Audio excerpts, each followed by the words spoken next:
नमस्कार दोस्तों। आज की इस वीडियो में मैं आपको बताने वाला हूँ कि मैनिफेस्टेशन करने में इतना ज़्यादा टाइम क्यों लगता है। यानी छोटी से छोटी चीज़ भी मैनिफेस्ट होने में इतना ज़्यादा टाइम ले लेती है कि कई बार हम फ्रस्ट्रेट हो जाते हैं। तो इसका सिंपल रीज़न मुझे ये लगता है कि यही है कि हमने हमारे माइंड में बहुत सारी चीज़ों को छोटा और बड़ा बनाया होता है कि अगर मुझे पैसे मैनिफेस्ट करने हैं तो मुझे इतना टाइम लगेगा, अगर इतना अमाउंट मैनिफेस्ट करना है तो मुझे इतना टाइम लगेगा, या मुझे कोई फ़ोन कॉल मैनिफेस्ट करना है तो मुझे इतना टाइम लगेगा, और स्पेसिफिक पर्सन मैनिफेस्ट करना है तो पता नहीं ये मैनिफेस्ट होगा भी या नहीं।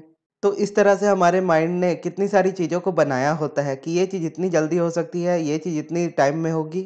और वहीं अगर आप अब्राहम हिक्स को पढ़ो तो अब्राहम की टीचिंग्स इतनी ज़्यादा सिंपल होती है कि मैनिफेस्ट करने के लिए आपको कुछ भी नहीं करना होता है, लिटरली कुछ भी नहीं करना होता है मैनिफेस्ट करने के लिए। बस आप अपने रेजिस्टेंस वाले थॉट्स को छोड़ दो, आप मैनिफेस्ट कर लोगे। ये इतना ही सिंपल है। जैसे हम अपोजिट्स की बात करते हैं तो दिन का अपोजिट होता है नाइट, उसी तरह से अलाइनमेंट का अपोजिट होता है रेजिस्टेंस। तो रात से दिन करने के लिए हमें तो कोई मेहनत नहीं करनी पड़ती, वो यूनिवर्स खुद ही करता है। और उसी तरह से अलाइनमेंट में आने के लिए आपको कुछ खास नहीं करना होता है, आपको बस आपके रेजिस्टेंस थॉट को छोड़ना होता है, और उसे छोड़ने के लिए बस अपने माइंड में से उसे निकालना होता है। और मेडिटेशन उसके लिए सबसे ज़्यादा इंपॉर्टेंट कहा जाता है, और वो इसीलिए कहा जाता है क्योंकि कई बार आपको नहीं पता होता है कि आपके कौन से बिलीव्स आपको डाउन पुल कर रहे हैं, यानी कौन से बिलीव्स आपको पीछे खींच रहे हैं आपकी मैनिफेस्टेशन से।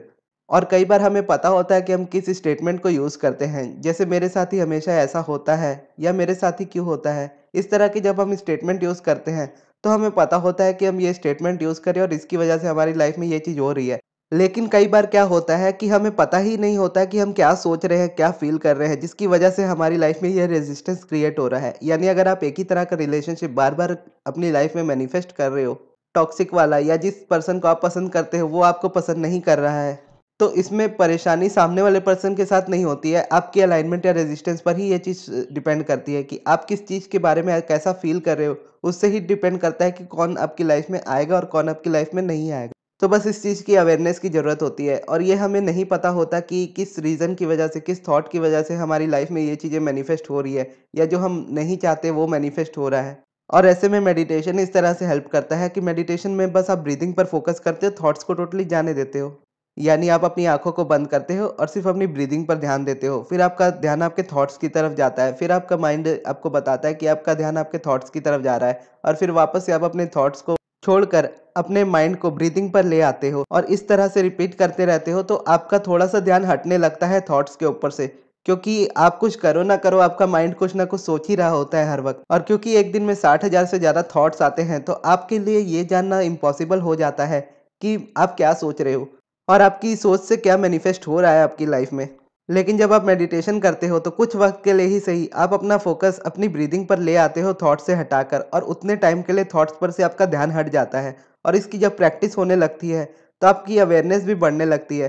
फिर आप समझ भी जाते हो कि आप कब क्या सोच रहे हो, क्या फील कर रहे हो, और फिर आपके लिए ईजी हो जाता है अपनी फीलिंग्स को समझना और उनको चेंज करना। और जब आप ब्रीदिंग पर फोकस करते हो और आपका थॉट्स पर से ध्यान हटता है, और क्योंकि आपका थॉट्स पर से ध्यान हटता है तो रेजिस्टेंस ऑटोमेटिकली कम हो जाती है। और क्योंकि रेजिस्टेंस का अपोजिट अलाइनमेंट है, तो आपको कुछ करना नहीं पड़ता उसके लिए। आप जैसे अपनी ब्रीदिंग पर फोकस करते हो, आपका फोकस अलाइनमेंट की तरफ होता है, चाहे वो कुछ सेकंड्स के लिए ही क्यों ना हो। जब आप 15 मिनट के मेडिटेशन में बैठते हो तो शुरू में हो सकता है आप 1 मिनट बैठ पाओ, और 1 मिनट भी आप अच्छे से मेडिटेट ना कर पाओ, या 5 मिनट बैठ पाओ। फिर भी आपको मेडिटेशन को कंटिन्यू रखना चाहिए अपनी लाइफ में, क्योंकि वक्त के साथ साथ आप उसमें बेटर होते जाओगे। और जितना भी आप अच्छा मेडिटेशन क्यों ना कर लो, एक 15 मिनट के साइकिल में अगर आप बैठते हो 15 मिनट के मेडिटेशन के लिए, तो उसमें आप 5 से 6 मिनट अच्छे से फोकस कर पाते हो, और बाकी ध्यान आपके थॉट्स पर ही जाता है। मेरे साथ भी सेम यही होता है। जब मैं मेडिटेशन करने बैठता हूँ और अपनी ब्रीदिंग पर फोकस करता हूँ तो मेरा ध्यान भी थॉट्स की तरफ जाता है। तो फिर मैं वापस उसे ब्रीदिंग पर लेकर आता हूँ, और इस तरह से मैं कभी 10 सेकंड फोकस कर पाता हूँ, कभी 15 सेकंड फोकस कर पाता हूँ, कभी 30 सेकंड, कभी 5 सेकंड। इस तरह का फोकस आता जाता रहता है। और ये जब 15 मिनट के साइकिल में मैं बैठता हूँ, 15 मिनट के मेडिटेशन में बैठता हूँ, तो 15 मिनट में मैं 5 से 6 मिनट ही ऐसे होते हैं जब मेरा फोकस ब्रीदिंग पर होता है। बाकी मोस्ट ऑफ द टाइम मेरा फोकस भी थॉट्स के ऊपर ही होता है। लेकिन मेडिटेशन में क्या होता है कि जब आप मेडिटेशन करना शुरू करते हो, तो शुरू में आपके थॉट्स बहुत ज़्यादा नेगेटिव होते हैं। और क्योंकि मेडिटेशन आपके माइंड को अवेयर करता है, आपको बताता है कि आप क्या सोच रहे हो, क्या फ़ील कर रहे हो, तो शुरू में कॉन्ट्रास्ट भी इसीलिए काफ़ी ज़्यादा होता है, क्योंकि आप समझने लगते हो अपने थॉट्स को, और आप ये भी समझने लगते हो कि आप कितना ज़्यादा नेगेटिव सोच रहे हो। और कहीं ना कहीं हमारा माइंड नेगेटिव थॉट्स को बहुत ज़्यादा बुरा मानता है और इस तरह से सोचता है कि इन्हें हमारे माइंड में नहीं होना चाहिए। हाँ, ये ज़रूरी है कि वो आपके माइंड में नहीं होना चाहिए, लेकिन वो भी बस एक थॉट्स और फीलिंग्स ही है। वो आपका तब तक कुछ नहीं बिगाड़ सकती जब तक आप उनको अनुमति ना दो आपके लाइफ में आपको बिगाड़ने की। तो जब आप मेडिटेशन करने बैठते हो तो अगर आपको नेगेटिव थॉट्स आते हैं तो आप आने दीजिए, लेकिन अपना ध्यान वापस से उठाकर अपनी ब्रीदिंग पर लेकर आइए। इससे क्या होगा कि आप अपने, एक तो आप परेशान नहीं होंगे कि मुझे नेगेटिव थॉट्स आ रहे हैं, दूसरा आपके लिए ईज़ी होगा ब्रीदिंग पर फोकस करना। और जैसे-जैसे आप ब्रीदिंग पर फोकस करते जाओगे, तो जो नेगेटिव थॉट्स है, वो नेगेटिव थॉट्स चेंज होकर पॉजिटिव थॉट्स और आइडियाज़ में बदल जाएँगे। यानी शुरू में आप मेडिटेशन करने लगोगे, तो आपका ध्यान ब्रीदिंग पर और नेगेटिव थॉट्स पर होगा। लेकिन वक़्त के साथ-साथ क्या होगा कि आपका ध्यान ब्रीदिंग पर होगा और पॉजिटिव फीलिंग्स पर होगा और आप ईज़िली मेडिटेट भी कर पाओगे और उसके बाद आप ईज़िली यूनिवर्स से क्वेश्चंस भी पूछ पाओगे और एक-एक दिन में आपको उसके आंसर्स मिलेंगे। जैसे मुझे अगर कोई चीज़ जाननी होती है, तो मैं यूनिवर्स से खुद पूछता हूँ। या तो रात को सोने से पहले पूछता हूँ या तो मेडिटेशन करने से पहले पूछता हूँ। और जैसा कि अब्राहम कहती है, ask and it is given. आपने जैसे माँगा यूनिवर्स ने आपको दे दिया। अब बस अलाइनमेंट में आओ और वो चीज़ आपकी। या मैं नेक्स्ट वीडियो किस टॉपिक पर बनाऊँ? ऐसा क्या करूँ कि मैं दूसरों की जल्दी हेल्प कर पाऊँ मैनिफेस्ट करने के लिए? अपने सब्लिमिनल को और ज़्यादा इफ़ेक्टिव कैसे बनाऊँ? अपने कंटेंट को और ज़्यादा बेहतर कैसे बनाऊँ? इस तरह के जब मैं क्वेश्चंस पूछता हूँ, तो अलाइनमेंट में आने के लिए मैं कोई मेहनत नहीं करता। मैं बस क्वेश्चन पूछता हूँ और सो जाता हूँ, या क्वेश्चन पूछता हूँ और बस मेडिटेशन में लग जाता हूँ। उसके बाद मैं खोजता नहीं हूँ कि इसका आंसर मुझे कहाँ मिलेगा, कब मिलेगा, कैसे मिलेगा। किसी भी तरह का डाउट नहीं होता। बस मैंने क्वेश्चन पूछ लिया और उसके बाद छोड़ दिया। और उसके बाद क्या होता है कि कोई मुझसे सामने से ऐसा क्वेश्चन पूछता है, जिससे मुझे ये पता चल जाता है कि मुझे नेक्स्ट वीडियो इस टॉपिक पर बनानी है। या मेरे माइंड में कोई मेरा पुराना एक्सपीरियंस याद आ जाता है कि अच्छा, मेरे साथ इस तरह का एक्सपीरियंस हुआ था जो मुझे शेयर करना चाहिए। या वीडियो देखते-देखते कोई चीज़ ऐसी दिख जाती है जो मुझे लगता है कि मुझे क्लियर करनी चाहिए। इस तरह से मुझे आंसर्स मिल जाते हैं, वो भी एक-एक दिन के अंदर। और अगर आप दुनिया में किसी को अपना सबसे अच्छा दोस्त बनाना चाहते हो, अपना सबसे बड़ा गुरु बनाना चाहते हो, तो अपने इनर बीइंग यानी अपने यूनिवर्स को बनाओ। यूनिवर्स से अच्छा बेस्ट फ्रेंड आपकी लाइफ में कोई नहीं हो सकता। और जैसा यूनिवर्स आपको गाइड कर सकता है, वैसा दुनिया का कोई भी इंसान आपको गाइड नहीं कर सकता। क्योंकि आप अभी जिस स्टैंड पॉइंट पर हो, जहाँ पर आप खड़े हो, जिस वाइब्रेशनल स्टेट में आप हो, यूनिवर्स वहाँ से सबसे बेहतर जानता है कि वहाँ से ईज़ी तरीका कौन-सा है आपके निकलने के लिए। क्योंकि मेरी जर्नी में मैंने भी काफ़ी ज़्यादा वीडियोज़ देखी, अब्राहम की और बाकी वीडियोज़ भी देखी और उनके बारे में सीखा भी। लेकिन अब्राहम को सीखने के बाद जब मुझे मेडिटेशन का अच्छे से पता चला, इम्पल्स का पता चला, इंस्पायर्ड एक्शन का पता चला, इनर बीइंग से जुड़ने का पता चला, तो ये चीज़ें मेरी लॉ ऑफ अट्रैक्शन में मेरे लिए बहुत ज़्यादा नई थी, क्योंकि इससे पहले मैंने ये सारी चीज़ें नहीं सुनी थी। इससे पहले मैं बस सोचता था कि मैं जो सोचूँगा मुझे वो मिल जाएगा, और मैं जो सोचता था मुझे उसका ठीक उल्टा ही मिलता था। और फिर मैं सोच में पड़ जाता था कि मैं जो सोचता हूँ मुझे उसका उल्टा क्यों मिलता है, और मैं जो नहीं चाहता हूँ मुझे वो मिलता है, और जो मैं चाहता हूँ वो तो बिल्कुल भी नहीं मिलता है। मतलब बहुत ज़्यादा कन्फ्यूज़न हो जाती थी माइंड में। तो इस तरह के क्वेश्चंस ने उस समय मुझे बहुत ज़्यादा हेल्प की, और यही रीज़न होता है किसी चीज़ की जल्दी मैनिफेस्ट नहीं होने का, क्योंकि हम क्वेश्चन तो करते हैं लेकिन आंसर सुनने के लिए तैयार नहीं रहते। कि क्वेश्चन एक बार हम पूछ लेते हैं, उसके बाद यूनिवर्स के पीछे पड़ जाते हैं कि मुझे बताओ इसका आंसर क्या है, मुझे बताओ इसका आंसर क्या है, क्या इसका आंसर ये है? अगर इसका आंसर ये है तो मुझे लाल बटरफ्लाई दिखाओ, अगर इसका आंसर ये है तो मुझे ब्लू बटरफ्लाई दिखाओ।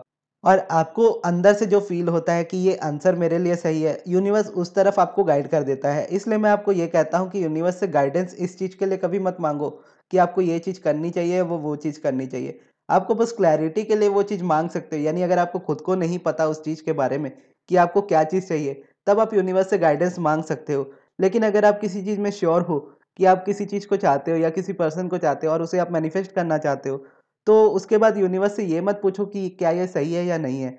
आप ये पूछो कि मैं उसको कैसे मैनिफेस्ट करूँ, कैसे अपनी रेजिस्टेंस को रिलीज़ करूँ, कैसे मैं अपनी अलाइनमेंट को अचीव करूँ, तब जाकर आप उसको मैनिफेस्ट कर पाओगे। वहीं होता ये है कि जब कोई स्पेसिफिक पर्सन को मैनिफेस्ट करने की कोशिश करता है, तो मोस्टली उनका ये क्वेश्चन होता है कि क्या वो पर्सन मेरे लिए बना है? अगर बना है, तो मुझे ब्लू बटरफ्लाई दिखाओ, और अगर नहीं बना है तो मुझे ब्लैक बटरफ्लाई दिखाओ।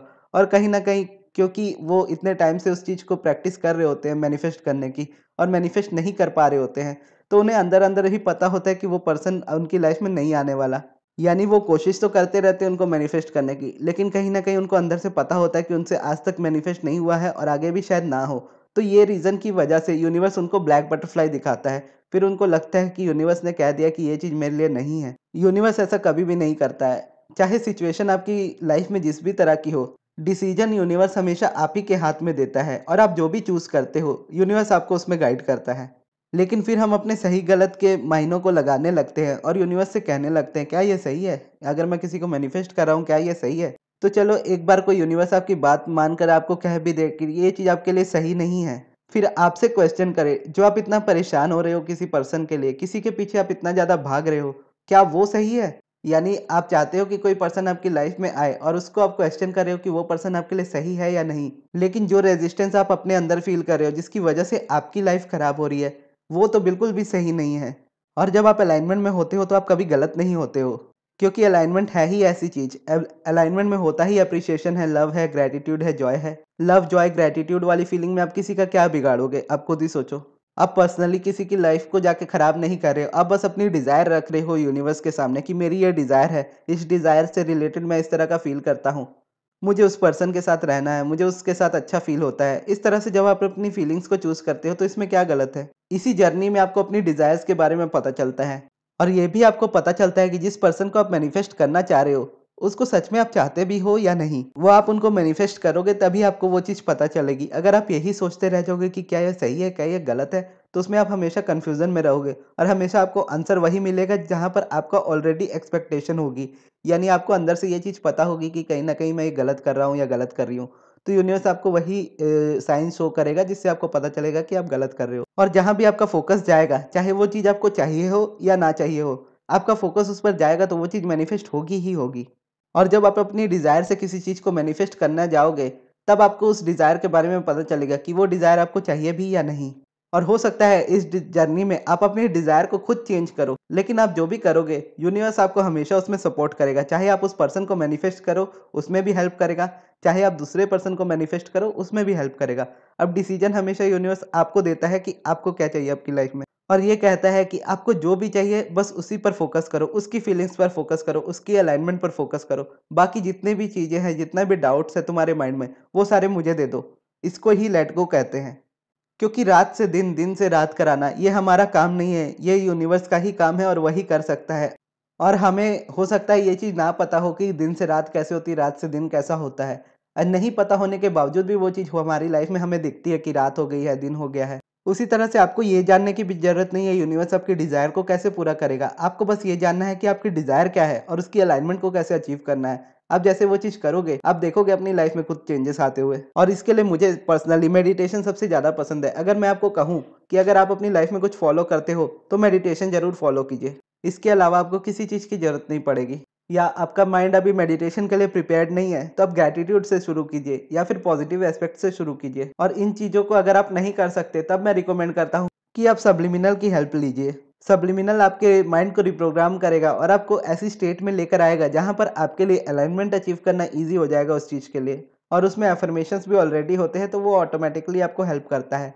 और उसमें अफर्मेशंस हिडन होते हैं, यानी इतनी लो वॉइस में होते हैं कि आपका कॉन्शियस माइंड उनको सुन नहीं पाता, और वो सीधा सबकॉन्शियस तक जाते हैं। और क्योंकि आपका कॉन्शियस माइंड उसको सुन नहीं पाता, तो करंट रियलिटी का आपको प्रॉब्लम नहीं होता। उसको बस इतना बिलीफ देना होता है। ये भी जरूरी नहीं है कि आप पूरा बिलीव करो कि ये वर्क करता भी है या नहीं। आपको बस इतना बिलीफ रखना है कि आप उसको डेली सुन पाओ विदाउट एनी एक्सपेक्टेशन। और उसको सुनने का सबसे ईज़ी तरीका ये होता है कि आप अपने काम करते-करते उसे सुनो। जैसे मैं कमेंट्स के रिप्लाई करते हुए या मैसेजेस के रिप्लाई करते हुए अपने सब्लिमिनल को सुनता रहता हूँ। मेरा फ़ोकस सब्लिमिनल पर कभी नहीं होता, वो बस एक गाने की तरह प्ले हो रहा होता है जो मेरे कानों में जा रहा होता है, और उसके बाद मैं अपना काम ही कर रहा होता हूँ।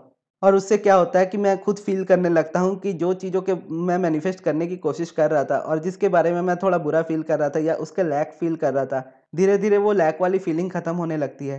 क्योंकि अनकॉन्शियसली वो आपके माइंड को चेंज करने लगता है और आपकी फीलिंग्स को चेंज करने लगता है। और जैसे-जैसे आप बेटर फीलिंग करने लगते हो, खुद से अच्छा महसूस करने लगते हो, तो आप अलाइनमेंट को अचीव करने लगते हो। तो शुरू में आपको बेटर फीलिंग से ही पता चलता है कि आपके लिए वो वर्क कर रहा है, और फिर देखते-देखते ही मैनिफेस्टेशन हो जाती है। तो अगर आपको मेरे सब्लिमिनल ट्राई करने हो, तो मैं आपको इस वीडियो के बाद उसकी लिंक दूँगा, सेल्फ लव सब्लिमिनल वाली। वो मेरे सेकंड चैनल की लिंक होगी, वहाँ पर जाकर आप उसको ट्राई कर सकते हो। यानी आपको उसको डेली सुनना है बस, और अपनी फीलिंग्स में आप इमीडिएटली चेंजेस देखने लगोगे कुछ ही दिनों में।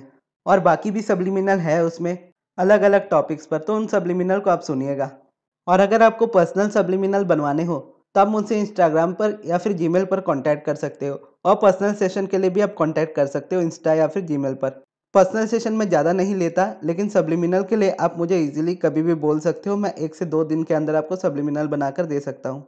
तो ये थी दोस्तों हमारी आज की वीडियो। आपको ये वीडियो कैसी लगी कमेंट बॉक्स में ज़रूर बताइएगा। अगर आपके कोई सवाल हो तो वो भी आप मुझसे कमेंट बॉक्स में ज़रूर पूछिएगा। और आपकी स्क्रीन के राइट साइड पर वो सेल्फ लव सब्लिमिनल वाली ऑडियो आ रही होगी, उसको जाकर आप सुनिएगा।